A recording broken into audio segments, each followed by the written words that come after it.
सुन्दरि माधवि चन्द्र सहोदरि हेममयि मुनिगणवन्दित मोक्षप्रदायिनि मञ्जुळवासिनि वेदनुते पङ्कजवासिनि देव सुपूजित सद्गुणवर्षिणि शान्तियुते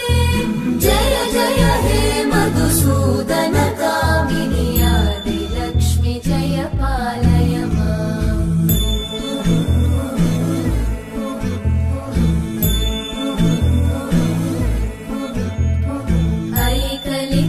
ऐकलिकल्मषनाशिनि कामिनि वैदिकरूपिणि वेदमये क्षीरसमुद्भव मङ्गलरूपिणि मन्त्रनिवासिनि मन्त्रनुते मङ्गलदायिनि अम्बुजवासिनि देवगणाश्रितपादयुते जय जय हे मधुसूदन कामिनि धान्यलक्ष्मि जय पालय माम् जय वरवर्णिनि वैष्णवि भार्गवि मन्त्रस्वरूपिणि मन्त्रमये सुरगणपूजित शीघ्रफलप्रद ज्ञानविकासिनि शास्त्रनुते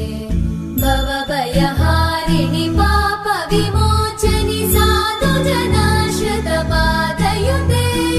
जय जय हे मधुसूदन कामिनि धैर्यलक्ष्मि जय पालय माम्